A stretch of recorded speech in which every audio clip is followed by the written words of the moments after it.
देश को विकास की नई ऊंचाई पर ले जाने वाले इस महत्वपूर्ण बजट के लिए मैं सभी देशवासियों को बधाई देता हूं।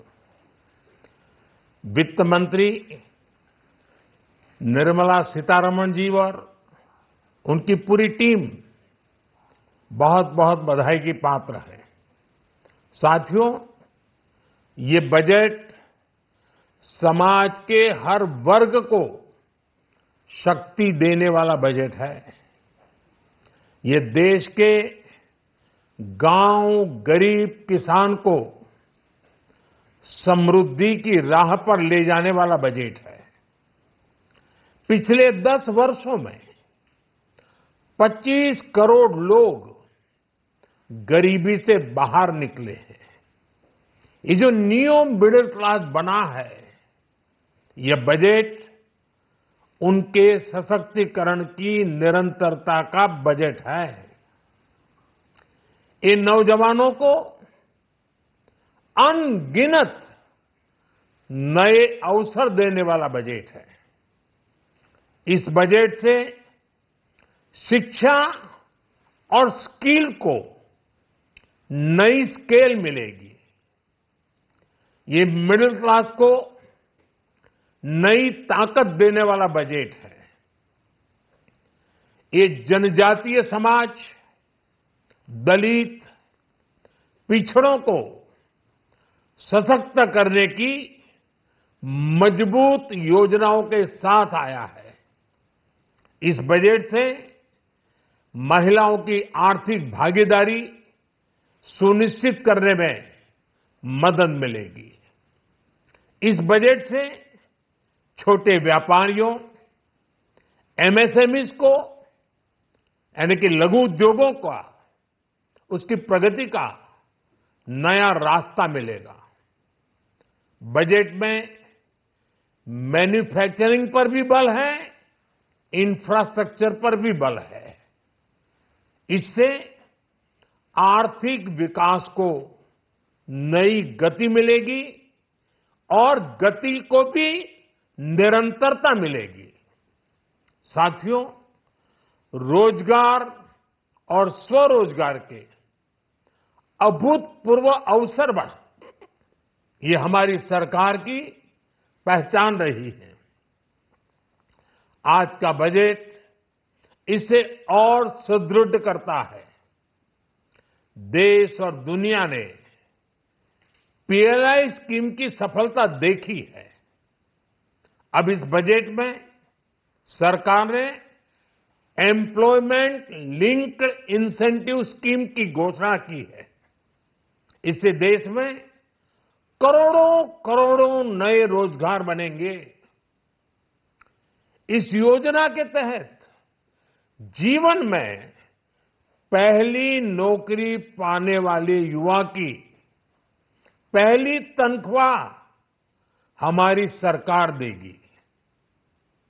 स्किल डेवलपमेंट और उच्च शिक्षा के लिए मदद हो या फिर 1 करोड़ नौजवानों को इंटर्नशिप की योजना, इससे गांव के, गरीब के मेरे नौजवान साथी, मेरे बेटे बेटी देश की टॉप कंपनियों में काम करेंगे। उनके सामने संभावनाओं के नए द्वार खुलेंगे। हमें हर शहर, हर गांव, हर घर एंटरप्रेन्योर्स बनाना है। इसी उद्देश्य से बिना गारंटी के मुद्रा लोन की लिमिट को 10 लाख से बढ़ाकर 20 लाख रुपए किया गया है।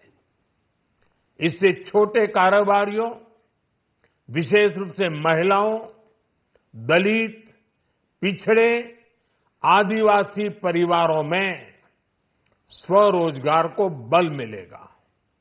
साथियों, हम सब लोग मिलकर भारत को ग्लोबल मैन्युफैक्चरिंग हब बनाएंगे। देश का एमएसएमई सेक्टर मध्यम वर्ग से जुड़ा हुआ है। एक प्रकार से एमएसएमई सेक्टर की ओनरशिप मध्यम वर्ग ही है और इसी सेक्टर से गरीबों को ज्यादा से ज्यादा रोजगार भी मिलता है। छोटे उद्योगों की बड़ी ताकत उस दिशा में हमारा अहम कदम है। इस बजट में एमएसएमईज के लिए ईज ऑफ क्रेडिट बढ़ाने वाली नई योजना का ऐलान किया गया है। मैन्युफैक्चरिंग और एक्सपोर्ट्स इकोसिस्टम को हर जिले तक ले जाने के लिए बजट में अहम घोषणा की गई है। ई कॉमर्स, एक्सपोर्ट हब्स और फूड क्वालिटी टेस्टिंग के लिए 100 यूनिट्स, ऐसे कदमों से वन डिस्ट्रिक्ट वन प्रोडक्ट अभियान को गति मिलेगी।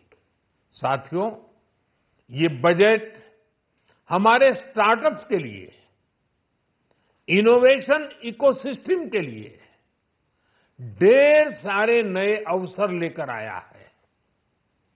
स्पेस इकोनॉमी को बढ़ावा देने के लिए 1000 करोड़ रुपए का फंड हो, एंजल टैक्स हटाने का फैसला हो, ऐसे कई सारे कदम इस बजट में उठाए गए हैं। साथियों, रिकॉर्ड हाई कैपेक्स इकोनॉमी का एक ड्राइविंग फोर्स बनेगा। 12 नए इंडस्ट्रियल नोड्स, देश में नए सैटेलाइट टाउन्स का विकास और 14 बड़े शहरों के लिए ट्रांजिट प्लान्स, इससे देश में नए इकोनॉमिक हब विकसित होंगे और बहुत बड़ी संख्या में नए रोजगार बनेंगे। साथियों, आज डिफेंस एक्सपोर्ट्स रिकॉर्ड स्तर पर है। इस बजट में डिफेंस सेक्टर को आत्मनिर्भर बनाने के लिए अनेक प्रावधान किए गए हैं। आज पूरी दुनिया में भारत के प्रति आकर्षण बढ़ा है और भारत में टूरिज्म के क्षेत्र में नई संभावनाएं बनी हैं। टूरिज्म क्षेत्र गरीब और मध्यम वर्ग के लिए कई अवसर लेके आता है। इस बजट में टूरिज्म क्षेत्र पर भी विशेष बल दिया गया है। साथियों, एनडीए सरकार ने पिछले 10 साल में ये सुनिश्चित किया है कि गरीब और मध्यम वर्ग को लगातार टैक्स से राहत मिलती रहे। इस बजट में भी इनकम टैक्स में कटौती और स्टैंडर्ड डिडक्शन में भी वृद्धि का फैसला लिया गया है। टीडीएस के नियमों को भी सरल किया गया है। इन कदमों से हर टैक्स पेयर को अतिरिक्त बचत होने वाली है। साथियों, देश के विकास के लिए भारत के पूर्वी क्षेत्र का संपूर्ण विकास पूर्वोदय के विजन द्वारा हमारे इस अभियान को नई गति, नई ऊर्जा मिलेगी। हम पूर्वी भारत में कई महत्वपूर्ण इंफ्रास्ट्रक्चर जैसे हाईवेज, वाटर प्रोजेक्ट्स और पावर प्रोजेक्ट्स का निर्माण कर विकास को नई गति देंगे। साथियों, इस बजट का एक बहुत बड़ा फोकस देश के किसान है। अन्न भंडारण के लिए दुनिया की सबसे बड़ी स्कीम के बाद अब हम वेजिटेबल प्रोडक्शन क्लस्टर्स बनाने जा रहे हैं। इससे एक और छोटे किसानों को फल, सब्जियों, अन्य उपज के लिए नए बाजार मिलेंगे, बेहतर दाम मिलेंगे। तो दूसरी ओर हमारे मध्यम वर्ग के लिए फल, सब्जियों की उपलब्धता बढ़ेगी और परिवार के लिए पोषण भी सुनिश्चित होगा। कृषि क्षेत्र में भारत का आत्मनिर्भर बनना समय की मांग है। इसलिए दलहन तिलहन की पैदावार बढ़ाने के लिए किसानों को मदद की घोषणा की गई है। साथियों, देश में गरीबी समाप्त हो, गरीब का सशक्तिकरण हो, इस दिशा में भी आज के बजट में प्रमुख घोषणाएं की गई हैं।